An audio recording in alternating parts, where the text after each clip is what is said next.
What's going on, guys? It's DJ back with another video. I am here with a friend of mine slash middleman guy is Mac Daddy or Big Mac, whatever you want to call him. Thanks for coming back on the channel. We've How had you him going, on. DJ? Thanks for having me. Thanks, man. Appreciate you sharing your time and your knowledge with the collectors out there that wants to know things.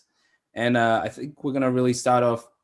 We'll probably have a bit of a discussion throughout this video about PSA closing and what's happening with the grading scene, and I guess share our thoughts on that. But we'll probably start off with a question that I think a lot of us a lot of you guys have actually asked me, and that's how to grade booster packs.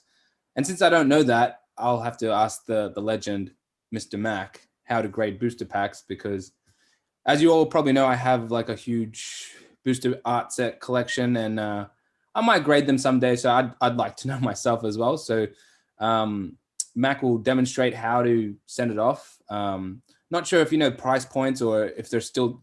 I know they canceled some services, but I'm not sure if this service is still going at the moment for the booster packs. I'm not, is that different?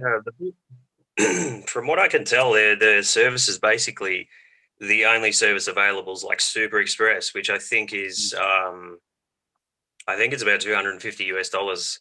I heard. Whether Yeah. that includes being able to send booster packs, I don't think they would. Mm, But then again, I guess if you want to pay 250 US dollars, I'm not sure they would have ruled it out completely, but it's definitely something. Booster packs have historically taken a lot longer to come back. yeah. They do generally have a longer process in the grading. They spend more time at PSA historically. So I've graded a few myself and seen a few other people grade them. Um, the bonus is they've changed the slab design now. So it used to be the one that folded over. I'll flip the camera around and show you guys what I mean. And basically, we can sort of go from there. So as you can see, we've got our empty, lovely Power Keepers booster pack here, which I graciously ripped to bits. But it's still going to showcase what we want to show here to you guys. I'm going to start off with a nice graded card sleeve. These are available through quite a few people, but there's the guys at Palms Off Gaming do the best ones. They fit really well, and you start off with just one of your card saver ones here, Ultra Pro or whatever brand that you want to get your hands on. And this is just my personal way of doing it. I just like to try and keep the booster pack nice and secure. My sealed booster pack would then go in over the top of the first saver one. Obviously, it's going to go in a bit easier if it's a sealed booster pack. This one here being a wrapper, it's just a little bit more difficult. So we want to make sure that our booster pack is like firmly in there. No part of the seal is going to be popping above that, and it's not pressed in at the bottom, anything like that. And then I'm going to slide another one over the top, really, really gently. I'm just using the lip of the sleeve here to allow myself to sort of slide that over there. And you can seal it up if you really want to. You don't really have to, but so that is how if I was to do a middleman submission for somebody for booster packs, or if I was going to send my own booster packs, I would send it like that. It just means that it's not going to move around. It's not going to come out. And if I was to do more than one, I'm obviously going to just sort of stack them, like so, before I wrap them up. And I'm going to wrap them like so, bubble wrap, and then they'll go in a nice secure box with lots of padding. If it's just the one, you're better off to cut up your cardboard, just any kind of box, and put the cardboard over both sides, just an elastic band to keep that in place. That's going to protect the booster pack, the saver ones here that we put in, so no damage is going to come to it. And then I always suggest sending even just single cards or booster packs to PSA within a box, so I'll package it up, make it nice and secure, and then send it in a large box, because a box has got less chance to go missing than what a a padded mailer does. So yeah, That's a fair point. that's our great. It's really cool. So, With the cards, you know how back in the day they were like, I don't know, $20 to grade a single card, but the booster packs they were like $50 to grade. Was that something like? so excuse me. So 50 was your, I guess, higher end booster pack. So really, they gave you, I think, from memory, a level of about $2,500. It was, I think, my rate was around $37, and I think the cost of the booster pack in USD, if you paid me $37, it essentially broke us even. Yeah. The pack prices, I'm assuming, are going to go up as well, as they have done with everything. But I believe the packs just fall under the categories now of whether it's express or whatever. All the prices sort of went up just across the board. So what they've done, it seems they've made it a lot easier now by just saying, look, Beckett did similar. Beckett have done 3 service levels. There's just economy, express, and premium. And they're doing all the premium first, and everything else is just taking forever, basically. Yeah. I guess that's a nice segue to start talking about the PSA and Beckett and maybe the prices or something. But in the last video we had a bit of a comparison, I think, between Beckett and PSA, and we also talked about CGC. Have your thoughts on CGC changed since that video? I think the thoughts were you would probably prefer not to grade with them. For multiple reasons, which you said in the video, which also obviously made sense. But has any of that changed since then? Not so much. I guess the thought process I had back then was that I certainly wouldn't want any kind of premium collectibles going into slabs that I guess weren't from premium services like PSA and Beckett. I understand a lot of customers are sort of out there getting frustrated, as you would. I mean, nobody wants to wait months and months and months and months. But when you look at some of the turnarounds I've had, we're getting stuff that's coming back on average 6 to 7 months, which is not great, but yeah, it's not horrible compared to what it used to be anyway. But we've also got customers who have been waiting since April. And when it gets to that sort of level, it's not great. It's probably definitely unacceptable. But because we are paying this money, granted, PSA don't charge you straight away. So really they sort of say, well, hey, we haven't charged you $1 yet. So, bad luck. But Beckett will charge you. So therefore, that's why Beckett was the first middleman service that I wound right back in. When I realized that it was just going to be physically impossible to even get close to breaking even without charging customers like an absolute fortune. And then they're going to have to wait, those huge wait times, which makes everyone feel really, uncomfortable, not enjoy it whatsoever. CGC, they do get things done quicker.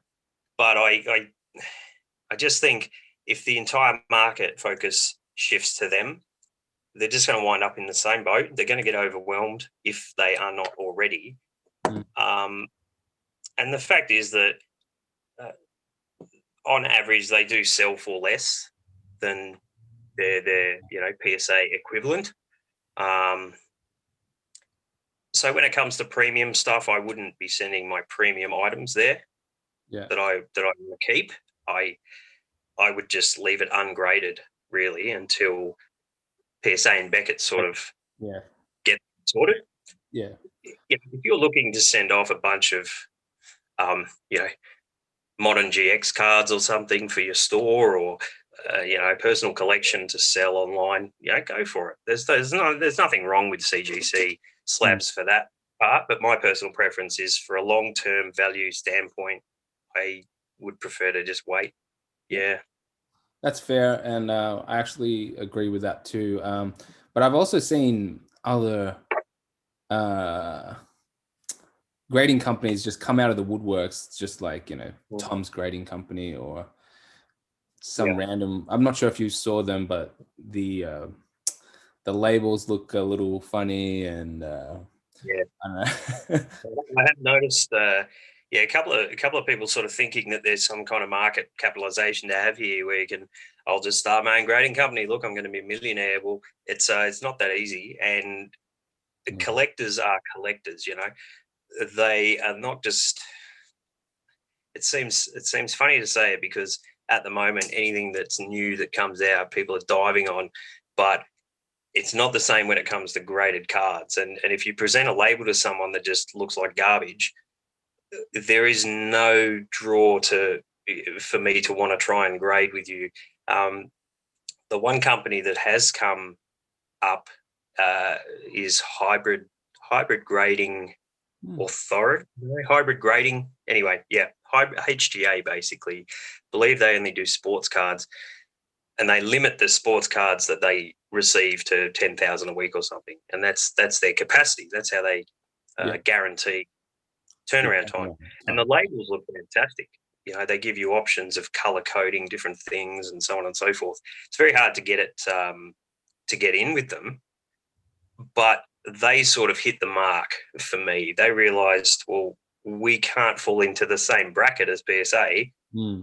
and overwhelm ourselves. Otherwise, we're just going to go Yeah.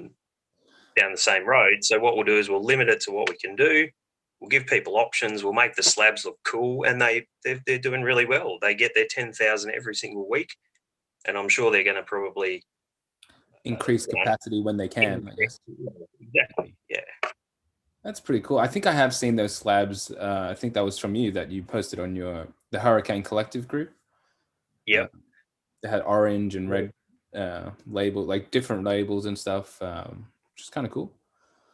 Yeah, Um, I have 5 cards. They limit 5 cards per customer as well, so it's oh, not like one person can say, "Yes, sweet, here's my 500 cards." mm. It's 5 only, which is great. My 5 is sitting in the submission form waiting. I'll try again Friday. Oh, cool. Oh, that's quite interesting as well. I'm sure, you know, I don't know, seeing all these random companies or like people just starting up their own companies was kind of interesting when I saw that. I think, like you said, people think there's an opportunity there, and because of the situation that PSA and the big guys are in. But yeah, like you said, it's probably it's not going to be that easy. I don't think either. No, a few people sort of said to me, sorry about that. Why don't you start a grading company? I'm like, you don't just start a grading company. I mean, the idea, like you just said, I mean, it's the idea and the success could be there. I mean, if you had capital behind you, if you already ran a store that maybe had multiple locations and had international customer base, like if you were like a David Adams or something, I Mm. mean, they've got a name behind them, they've got resources, people know who they are. Like they could be successful doing that because all they would have to do is get it right at the beginning, Mm. and people would go, "Oh, let's go over there." Yeah, yeah. But I guess I've seen collectors, they only collect PSA or they only collect Beckett. I really don't see a lot of those guys ever even trying something like that because they're just like, no, this is what I get specifically, and that's Yeah, it. I'm not going out of that. yeah, that's right. I have collectors message me quite a lot for particular cards, and I'll say, yeah, I've got a BGS 10 of that, and they sort of instantly say, oh, no, no, no, I only want a PSA, and Mm. that's fine. That's their preference. Yeah. So I think people start collecting in a particular case design with a particular company, and that's what they like. Yeah. I mean, I'm kind of not the same. I don't know about you, but yeah, I think I got a mix of both PSA Beckett. Yeah, I'm 50-50. I do enjoy. I think certain cards definitely do. Certain labels do more justice for a different type of card. For example, I think the Flesh and Blood cards, the new hype set, so to speak, Flesh and Blood look not great in PSA slabs. I think you really have to display them in those BGS cases, whereas your Dragon Ball and your Pokemon, really, you just Go either way. it's personal preference. They look good in either. So, sports cards, much of a muchness. I don't think you can beat a black label, but they're pretty tough to get at the moment. Yeah. So Dragon Ball Super and Pokemon. Dragon Ball Super is, I guess, hitting new heights. You've probably seen some prices there. What are your thoughts on? What are your thoughts on that? Bit of manipulation, you reckon, or? It's pretty phenomenal. What really strikes me as interesting is I guess the human nature is not the word I'm looking for, but the support that it gets. So, for example, an Assault of the Saiyans box, which is the seventh series from Dragon Ball Super, sat around $200 to $300 a box for a good 6 to 8 months. A lot of people couldn't sell them. The comparisons were being made to evolutions for Pokemon, that it was going to be like, sell it now because that's it. We've hit the top. These, maybe we shouldn't have bought all these cases. People just bought them up, and then it dropped a little bit, just like everything does. And now, like, people are wanting $2,000 a box. And I actually think that's a bit ridiculous. And that's not to say the value is wrong or people won't buy that. Yeah. I just don't get it. But also, at the same point, a lot of people will comment and say, well, the same thing is about the Flesh and Blood TCG. How can a 2-year-old TCG have cards worth $2,000 in it? And I guess the answer is not just the print run, because this company released a print run showcasing how rare their alpha print cards were, and it seems to have really affected, I guess, investors, and the secondary market's gone gangbusters on it. And I sort of understand that a bit more, because the design of the game was made specifically for collectors. Whereas Dragon Ball is not. It's made for players. Now, collectors obviously can collect SCRs that are worth a lot of money, and the boxes are quite rare, but that was never the design. Bandai never went, hey, this is going to really appeal to people who just want to put these away. Yeah. Maybe they did, but it was always a player's game. So such a huge growth when there is so much of it around was surprising. But people are paying the money for it, so therefore it's, the demand is there, and that's really all you can go on. Yeah. It did surprise me. I actually got rid of a lot of my Dragon Ball position sort of early on, for what was fair prices at the time. So it didn't bother me. What's done is done. But it went absolutely bananas like 2 weeks later. And I guess you could be in a position where you look and say, oh, what have I done? But I didn't let it bother me. It was what the market did. You can't foretell what's going to happen in the future. So I'm sure you made enough, made a bit of profit on those anyway, and you used it onto something else. Exactly right. It becomes something new. It becomes a new investment, and you wouldn't have had that prior. So I never really get stressed if I buy or sell something that's a loss. It's, we can't. We can't avoid that. And I guess the loss was only the potential loss, because you weren't sure where that was going to go. So you already gained. So it's a win-win, I guess. Exactly. And I believe we talked about this on Messenger a bit as well. I think you used the money to help with the bunker where you hold tournaments.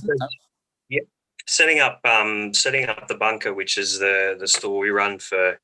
Essentially, it's turning into, I guess, a flesh and blood store. I don't host any Dragon Ball events. I don't host any Pokemon events, and I'm quite close to I guess it's almost a little collectors hub around where I'm from. There's a really big hobby store which doesn't specialize in TCG, not far from us.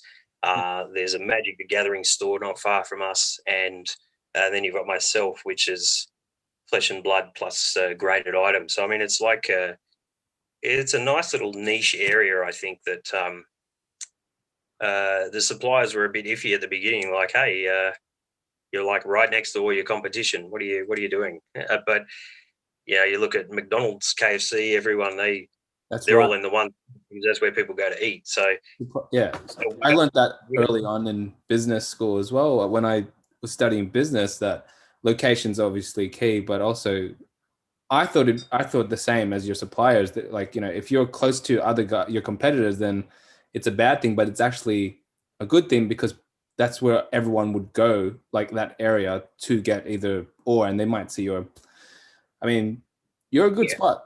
The way I see it. Essentially, if there's a way that the other stores, so I've only been over and sort of visited the other two stores once, but what I want to do is sort of grab the managers, go and have a meal, like a lunch, get a burger, sit down and say, okay, this is what I'm here for, this is what you're here for, and we really can help each other out here by basically having this complete area as pretty much our own area of, I guess, like I try and think of the place in Japan where the entire street is just hobby stores. They're all in competition, but they're also not, so to speak. Yeah. So it's sort of that way, I guess.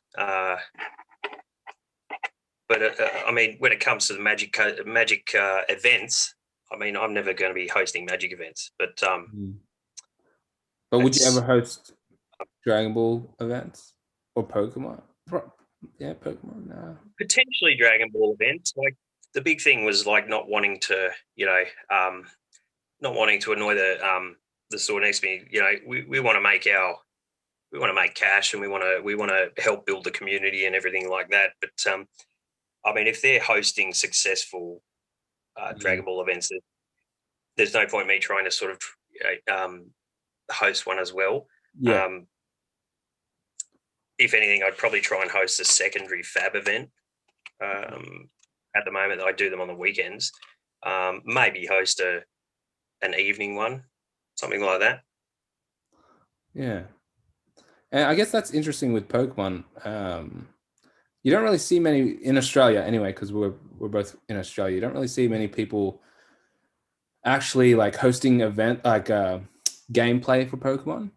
That's what I see. You don't. It's all basically a lot of collectors these days. They're not really players. And it's only ever big events, like if they do a big invitational thing in Perth or something, Digimon events are becoming quite popular, which is interesting. The newer stuff that's coming out seems to be encouraging people to want to play it, which was never the case. It was always Magic and Yu-Gi-Oh events everywhere, but Force of Will came out, took the world by storm, and I really don't remember a lot of people, especially in Australia, playing any kind of Force of Will type game. Yeah. Had that have come out now, who knows? Who knows what they could have done. Yeah, Digimon's an interesting one. I've had a few people say, get onto Digimon because it's going to blow up and all that. But I don't know about, like, for me, I don't touch things that I'm not that really interested in. I'm not here for the money. Like, you know how there's that whole controversial thing about people doing certain things for just money. Yeah. Yeah. I think doing the submissions over the last 8 months for a lot of different customers, and I think I mentioned it on one of the posts I had on the group, where you do sort of get to meet the different spectrums of customers when it comes to grading. The ones that are literally like, here's my here's my 200 cards. I don't care what the grades are. I've got them in old sleeves. I don't give a shit. Just send them. Send them. I don't care. Tell me when they're back. And it sort of takes the. I mean, doing middlemaning was not about money for me. Every submission I did for people was done at a loss because it just, that's how it was. The price and everything involved cost wise, and then time. If you calculate it, and it really, you don't get anything in your pocket, and most middlemen can probably attest to that. But and then you get some customers who will bring in like a binder they've had forever, you know, and literally only just taken it out of their house for the first time, and they want to take you through the story of what's involved and where the cards came from, and it just changes the whole aspect. And it doesn't matter if it's a loss by doing the sub for them, because you just want to do it, you want to help them. So I think the same thing is with sealed product as well. A lot of people gravitate towards something and want to, you know, if I put 20 cases of Digimon away, I'm going to be able to buy a yacht. Or you'll get someone who really wants to play the game. They buy the boxes, they're paying $160 a box, and the card's maybe not worth that. But they're not worried about it because they're enjoying the game. Yeah, that's definitely important to think about too, because I don't know. I do a lot of, I guess, investing and collecting content on the channel now. But I guess whenever I talk about investing or like, you know, buying something to keep long term or holding it, it's because I think the cards in it are kind of worth it, or like, you know, it appeals to a lot of people. I'm not just being like, hey, you know, this box is gonna shoot through the roof. You should buy a lot of it because you're gonna, you know, make a lot of money. And I think that's what a lot of people are.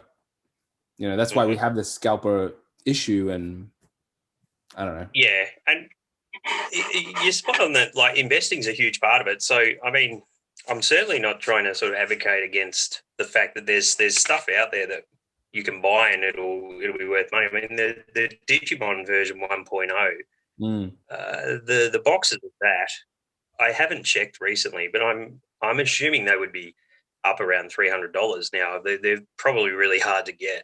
A lot of people would have put them away. There would have been no issue in recommending that for people to pick a few boxes up. I don't think I actually have any. I got a very low allocation, so I pretty much just sort of, I think we did some breaks and sold it. But,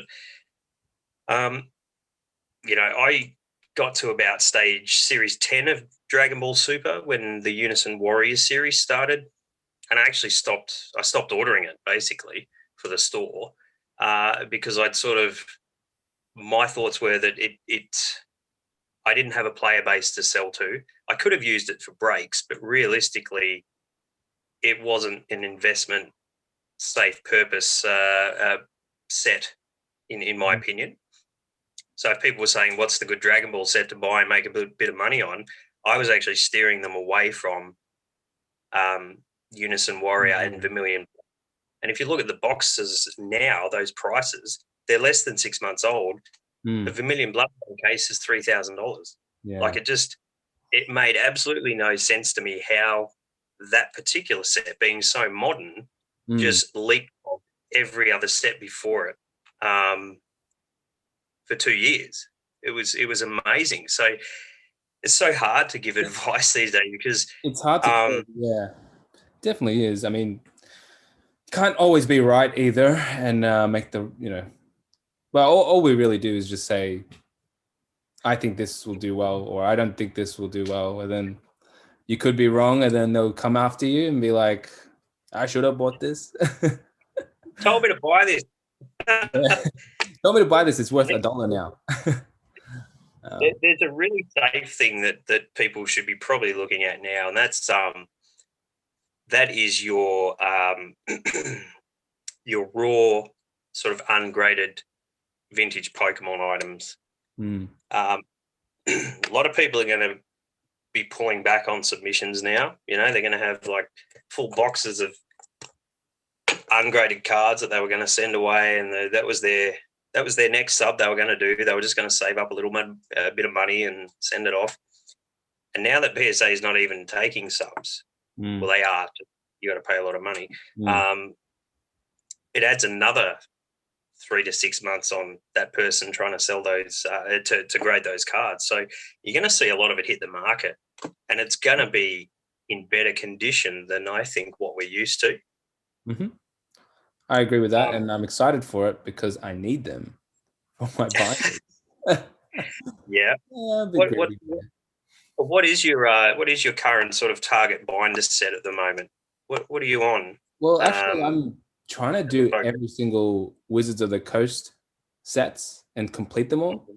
And I've got base set, jungle, fossil. I mean, those were kind of the easy ones. But then when you get into the like legendary collection and getting all the reverses and the expeditions and the Aquapolis and the Sky Ridge and stuff like that, when it gets to those sets, it's just like $50 a card or $100 a card. But I'm one of those guys that's just like, yeah, all right, I'll just buy a card or two a week, and then eventually I'll have the whole thing. So, but I'm also doing promos, Black Star promos, English only. Yeah.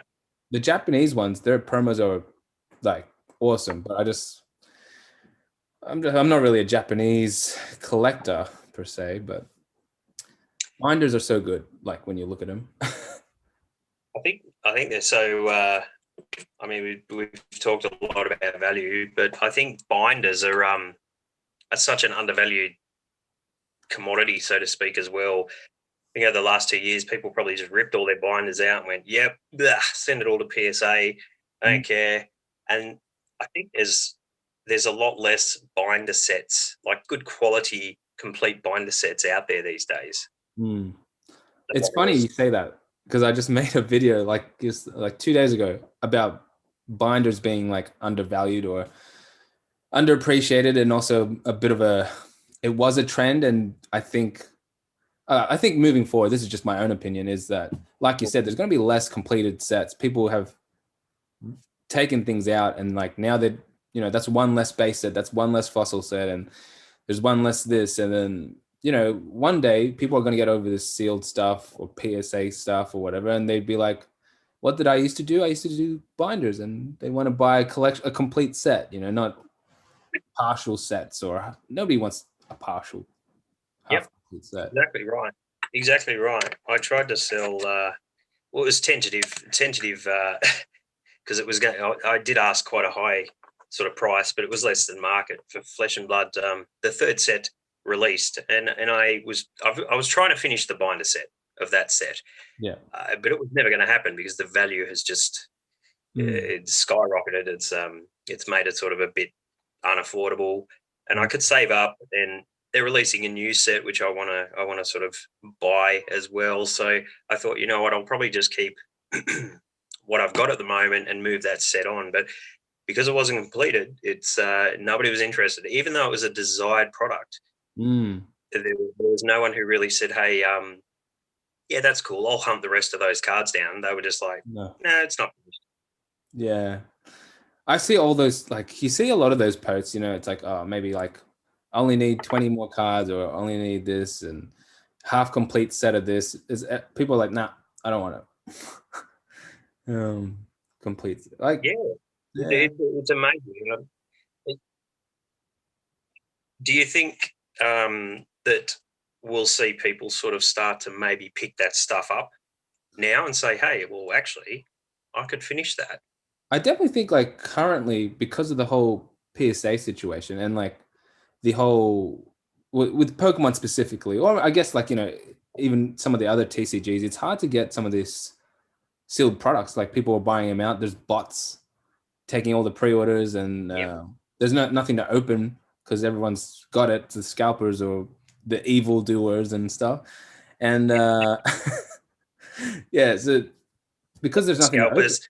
to open, it's just cheaper to get the singles instead of opening the packs. Like, lately I've just been buying singles and singles and singles to complete sets, or cards that I like, instead of just risking it for the biscuit.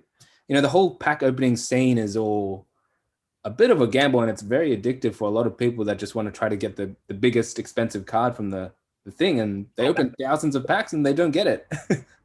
And they spend lots of money. the little showcase box that I had behind us there, where we did the demo earlier in the video, that there's a lot of opened vintage sort of booster wrappers in that little box. Just ones that I've kept that were, I guess, a bit more high end, you know, your Neo Destiny first edition and so on and so forth. But I went through a phase where I was buying a lot of binder stuff up about 18 months ago. But also what I got involved with was the word that shan't be used on Instagram, where you may have a chance to purchase a card, you know, if the dice roll your way, so to speak. And I got involved in that, and that actually became a pretty hectic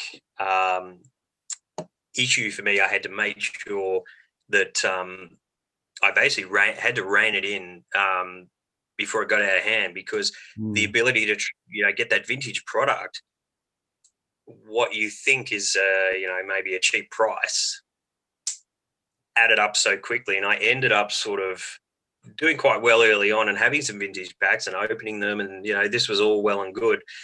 And then all of a sudden I found that I was having to sell vintage packs or sell certain cards that I didn't want to sell. It did take a while to sort of avoid that, but I probably wouldn't, if I had have got those packs through my own means, you know, saved up and purchased them, probably would have been less inclined to have opened a lot of them.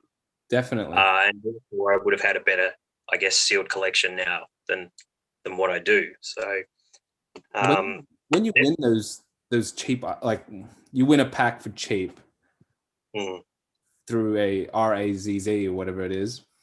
Yeah. It's just like, well, I can open it, or you know, I only paid $5, so, you know, and then that's just, it's all, it's a mindset thing, I think. It's very common. I mean, the guys that I deal with on Instagram are, you know, very limited amount of gentlemen I do business with on there in that regard. Very, very, very reputable and very trustworthy. And the packs that I've opened have had you know, very good results in them. You know, fantastic. I pulled the Gold Star Alakazam from one of the packs from one of those gentlemen. But you know, so it's never about the quality of the service they provide or the you know, whether or not that's safe to open the packs. It's more just the fact, if you know, like myself, I'm a collector, so therefore I want to finish sets, or I want to be very fully invested in something. That became something that was a challenge for me to manage. So, yeah, it is exactly. I don't think you're the only one with that challenge. Yeah. But yeah, I think a lot of people can relate to how hard it can be, that temptation as well. Australia had a really, I want to be careful, not shockingly bad, but shockingly common scene where, you know, there would be 20 to 30 per day cards go up for, you know, a chance. And I've hosted them before myself in, you know, the right way. But, I mean, because there are right ways to do it when, you know, it's for members and this and that. But because it's such a grey line, you see it's just basically gone now. People have sort of realised, well, hang on a second, I think I'm doing the right thing. Am I doing the right thing? And the people that used to be involved in it have realised, I could have just bought that card. Now I actually could have bought two of those cards, but now I don't have any card. I think it's pretty much, it's definitely not common on Facebook as much that I see. Yeah. There's only really two winners in that. That's the seller and the one person who wins, but everyone else, they lose their money. Well, I mean, for that chance, but I guess. And I've been on both sides, and like I said, it's definitely not worth. I mean, like I said, I've been lucky and taken home some pretty good things, and I've also given away some good things. You know, Yeah, on you the definitely have. same direction. But I think Giveaways you are crack. a little different though. Your giveaways are a little different though, because it's you're actually giving it away. It's that's different. I think that's a good thing. You know, giveaways are good. That is true. We do a lot of the giveaways at the Flesh and Blood events because they're Legend Story Studios. They're really good. They give so much promotional stuff. Where I guess you look at a Bando or Attack Games or whatever, you've got to be registered. Well, I mean, you've got to be registered with Fab as well. But yeah, You need to have a you're card. just getting promotional stuff by them all the time. But they monitor. You know, you can't sell it, which is Yes, really good. that's cool. So we're just like, you know, oh hey, you walked in the door. Yeah, have a deck. Have a Even if you're not here to play, we'll give it to you anyway. yeah, and then they'd be like, "Oh, what is this deck?" And then they look into it and they'd be like, "Now I want to be a Flesh and Blood collector," and then spirals from there. Who doesn't? It's what I've heard. It's the thing. So you mainly host Fab tournaments, yeah? So like on the weekends? Yeah. Yep. Yeah, every weekend so far. We generally, I'll put a post up in the Discord, or we'll host the announcement on one of the Facebook pages, and essentially most of the time it's on a Sunday. We're hosting one tomorrow, Saturday, being that Easter is on Sunday, and then also there's another event happening on that Sunday anyway. So, but yeah, we vary from 6 to 12 players, which is it's definitely not something we anticipated. Early on when I was hosting, I'd be lucky if maybe 1 or 2 people turned up, and that was all good. We did that for some time, you know, just opening the doors and You got to start chatting some. with the 1 or 2 people. Yeah. Exactly. Yeah. The 12 people, that's pretty good.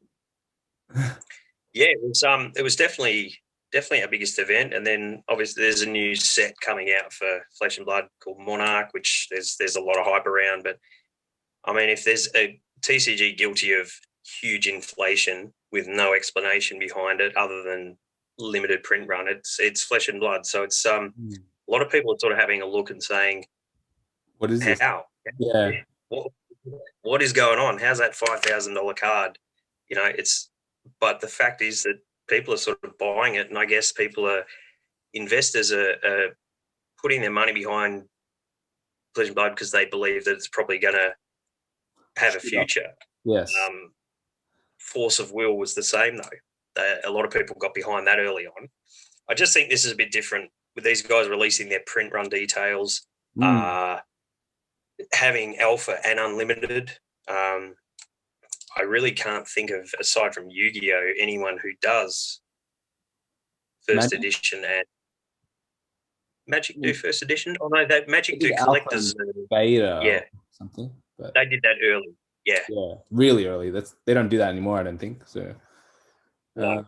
But a lot of these guys worked in conjunction with Wizards early on, or had a lot to do with it. So it's interesting. Yes, they know what the collectors kind of want. Yeah. Yep. They shared something very interesting. I'll try and post a link for you to share in the comments. It's a really old Wizards like magazine clipping from 1993, and it's almost like it's a time machine to today, because the people in the comments were writing in like, is new product too expensive? Would you pay this for a Black Lotus? Blah blah blah. And it's like, oh, that's exactly where we are today. Still, like, yes, nothing changed. Nothing's changed except instead of 100K, it's $1 million or something like that. I don't know how much Black Lotus is now, but I know it's crazy money. I checked. I believe that a low grade one, a 7, I think you're looking at 80. It's not a cheap card. Yeah. But I couldn't imagine what a 10 would be. Yeah.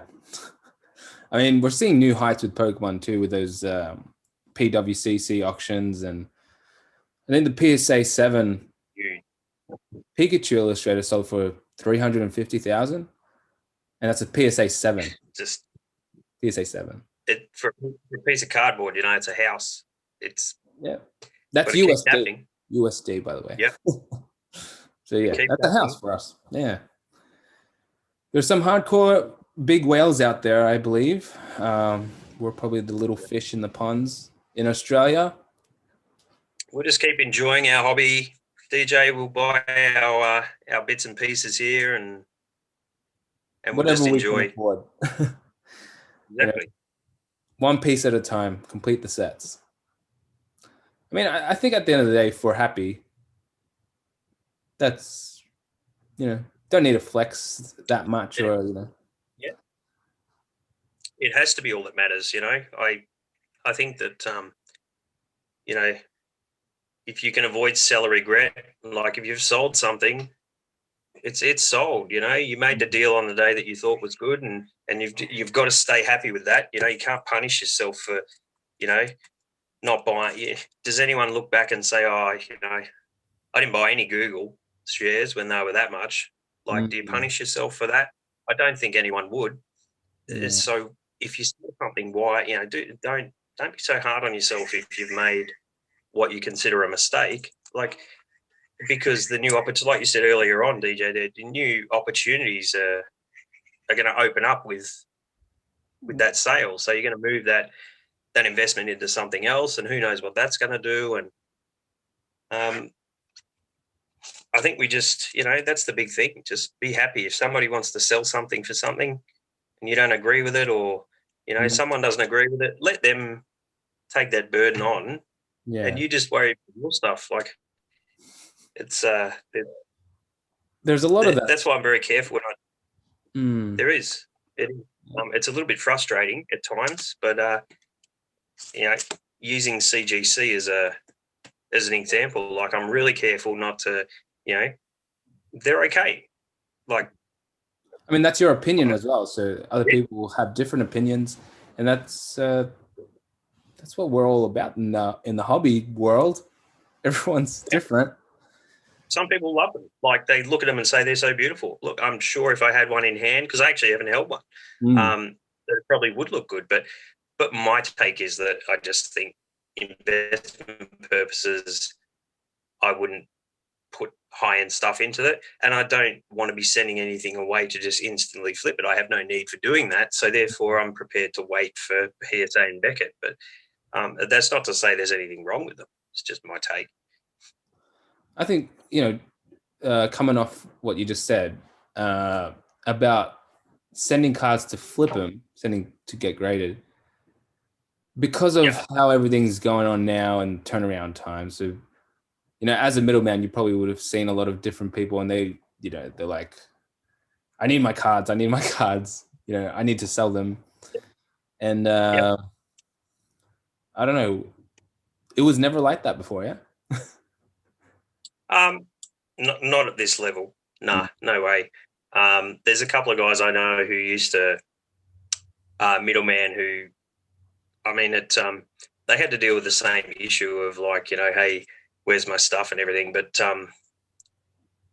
it's the volume now. So and also the issue in bringing the stuff back into the country is also getting harder, because now Border Force and Customs are sort of looking and saying, we know what this is, yet somehow it's return goods. It used to just be a very simple process of paying the GST on the service fee, so if it was $1,000 to grade the cards, I'd have to pay the GST on that. Well, now they're trying to sort of up the ante a little bit and say, well, how much is everything in that box? We want to charge you on that, which it's never going to happen, because no one card can be valued at just one value.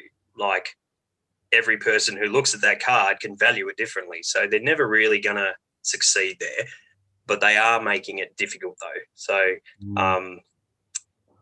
that's a factor that also never used to really be too much of a problem. If you were organized and you used FedEx and everything, it used to be very streamlined. So not only do you have mega messages from customers, which they're entitled to send. You know, they've got their cards away, but Yeah.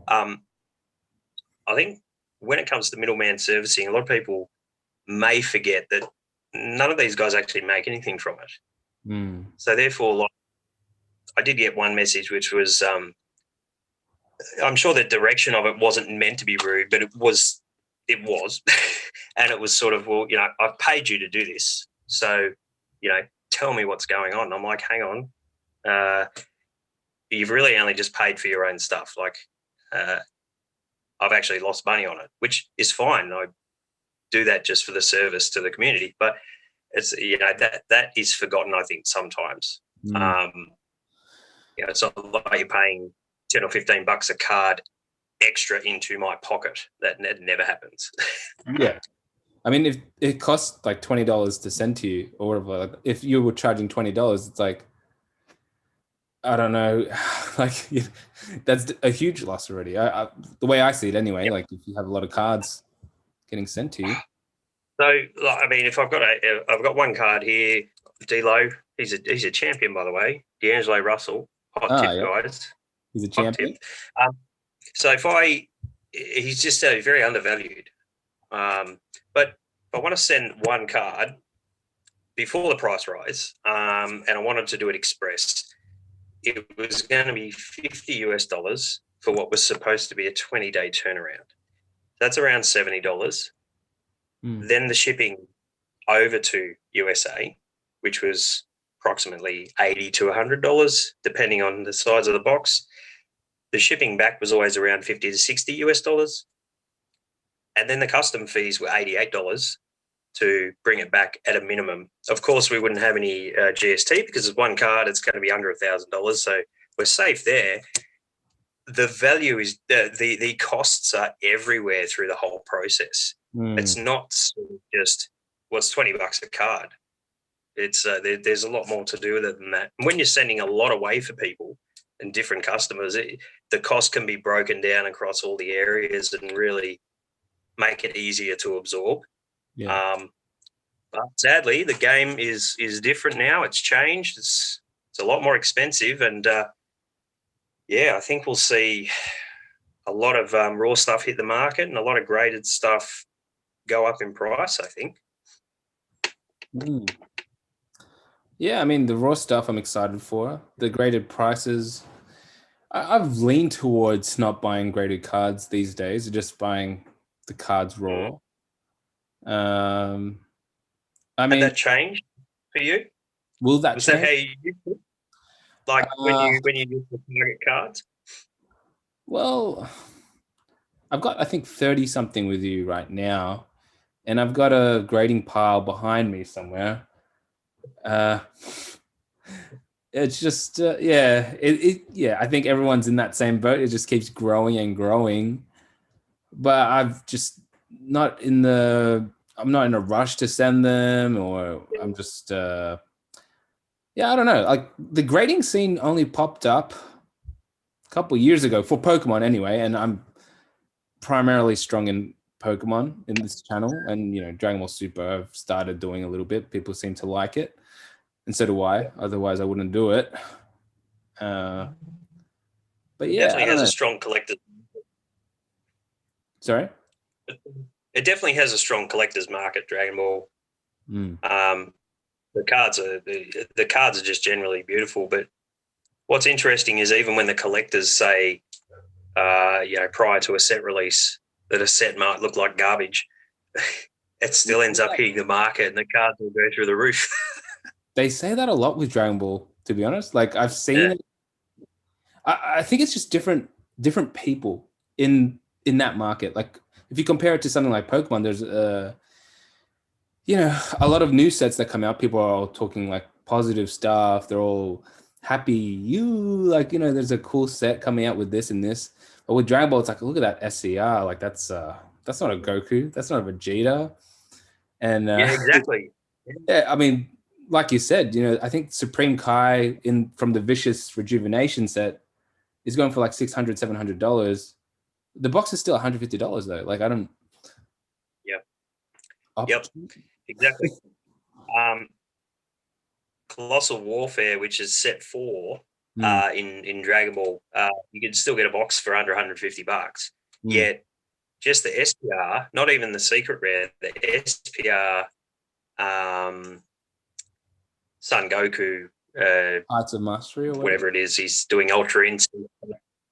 That's the one, Height of Mastery. It sells for like $700-800 as a PSA 10. Yeah, you can buy the box for $150. Yeah, people aren't on it. Really bizarre. I mean, the market sort of doesn't catch up to itself in some little areas when it comes to Dragon Ball, but it will. It will. Yeah, people will catch on. And after making this video, people are going to be like, "Oh, is that the case? Well, we got to stop buying those boxes for $150." Yeah. Yeah. I mean, they don't have to watch. It's a good move. They don't have to watch Gary V now. Yeah. They can just tune in to DJ. The DJV. The DJ. Hi, Gary. I did see that you sold some cards to Gary V the other day. I'm sorry, it wasn't. Yeah, no, that was just me being April Fools. Stupid. Yeah, like a running joke. Like every time I see like people posting up those big $2,500 like Assault of the Saiyans boxes, I'm like, oh, quick, someone tag Gary V in this, please. Oh, that reminds me, actually, you know, with the other Gary King of Pokemon, the Charizard King. Yeah. He posted a few pictures of him with Dragon Ball Super cards, and then there's suddenly an influx on some people buying cards. I don't know if you've seen that or not, but didn't see that. He's bought Apex. He's bought some signatures, and I think he showed the I can't remember. It's a Goku anyway. This Goku card was apparently like $1, $5 before he posted that, and then when he posted that, he had a couple of them. They were like the first Goku something. I don't know, first promo Goku. I can't remember which one. And then now they're like selling for like $150, $120. These cards that were like $5 like the day before. And you know, he's just a natural collector. He didn't mean anything by it. You know, he just posted a picture of him holding a card up. But people know how successful he's been with his collection, so they're assuming that might be a good move because this guy's got it. You know, he doesn't mean anything. He didn't say anything about it. He didn't say this is a good card to get. You should get this. Like, he didn't say anything at all. He just put a photo. People want it. It's interesting. I saw another. There was a YouTube channel that did a similar video, but they were actually pushing the card. They're like, you got to buy this card quick because if it's $5, it's going to go up in value, and it didn't because they didn't have that collector's credibility behind them. I know who you're talking about. I believe they are players. They purely, they're more players than collectors. Yeah. And they're new to the collecting scene, and then they're telling people how to collect. Yeah. Or invest. So I think there was movement on the card, like, because I mean it's exposure, but it didn't have the effect that like a Gary would have because it didn't appeal to that. Well, hang on, I can't use it in the deck. What I'm trying to say here, it's very interesting because it shows people don't just like dive into anything, which is a good thing. Yeah, I mean, some people will and some people won't, but also that channel, I believe it's Super Players or something like that. I watch them sometimes too, but yeah, I think recently they've been doing a lot of those kind of videos, the whole investing in certain Dragon Ball cards and stuff. And some people are like, stick to playing. If you're a player, you're a player. If you're a collector, you're a collector. If you like to play and you like to collect, there's no harm in doing both. But when it comes to the point where you're like, people take their advice because they're good players. They're really good players. But when it comes to collecting, they're saying like, what's a how do you pronounce Beckett? He's like bigot or something like that. And he wasn't saying proper. It's obvious that it's kind of like he's new to the scene and he doesn't know. Yeah, I think you probably don't want to be going into that like. No hate on that channel, guys. No hate on that channel. I'm just saying. No, of course not. I used to I actually used to watch they used to do the top 10 videos quite a lot, which were really good. But I think if you're going to go into a video where you literally just, here's this card, like I showed D'Angelo Russell before, like he's a beast. I'm not saying buy him, but his improvement is fantastic this season. And personally, I have been buying a few of his cards, nothing crazy, but I don't think I'd have the confidence to actually like do my own video and put a title of, hey, buy these cards. Like, I just think I'd be quite scared to do that because I wouldn't want to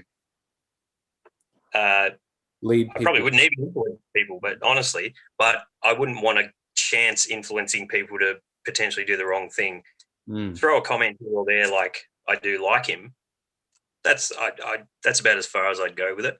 Maybe they picked up that lesson too. And hey, the cards they described might go through the roof. Who knows? Yeah. But I don't know. It's kind of like what we were talking about before, just that whole influence thing and the whole being careful with what you say and I don't know, having that confidence in saying you should buy this because XXX or you shouldn't buy this because of it has no. I don't think there's never a should, is there? Really? There's always potential. There's always possibilities. Like, I was very careful early on when what was it? The set that came out, Flesh and Blood, and I was doing box breaks. Yeah. And I was doing box breaks, but I just did sales posts for the box. Like, I wasn't trying to jam it down anyone's throat because it was a new product. Like, I had thoughts that it was going to be something that was probably going to do quite well. Yeah. But if I convinced people to buy like 30 boxes and then it crashed, oh man. That's 30 different people that, yeah. Yeah. So a few people bought a few boxes and a few didn't. And then a few messaged me and said, oh my God, I should have bought boxes. I'm like, yeah, look, I was never going to try and influence you that way.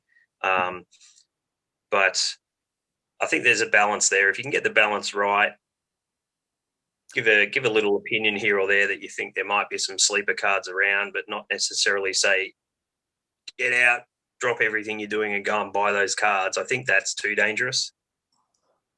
I think that's where the line really crosses, like you said. If you're saying, in my opinion, like these are just all my thoughts, and this is what I think this will do well, or I think, even those can get a bit like, oh, this guy's, a massive collector. He thinks this, so therefore I think this too. But I don't know. It's tricky, man. Yeah, it is very tricky. I reckon, Big King Pokemon probably thinks long and hard about posts that he puts up as well. Like, I could imagine that he probably often finds himself in tough spots where he'd like to just probably share a card that he's got. And he's like, I can't do that. Everyone's going to just buy 1,000 copies of this card if I put a post up of me holding it. And you can tell, like, he's a genuine collector, like with his, like the way he's collected. And when I see some people comment and stuff, oh, now you're hyping up Dragon Ball Super or whatever. But the guy's been collecting Dragon Ball Z cards since the scorecards and even before then. But people just don't know because they think, I don't know. And there's another collector I know that's Dragon Ball Super. Exactly. He's got a lot of Super stuff, but nobody was interested. And now they're interested. And when they see, oh, you got 10 top boxes. Yeah, but he was buying that before anybody else wanted him. Like, and he had every right to buy that. He wasn't, we see a lot of toxic comments these days and about what's a true collector? What's are you doing it for the right reasons? I think everyone's reasons are their own. And I mean, you just need to remember to be happy in yourself. If there's things that you want to get, and you want to collect them, do so. Like you've got your targets, which is your, finishing some binder sets and making awesome content, and we've got some subs away, and like we just do what we're comfortable with. Oops.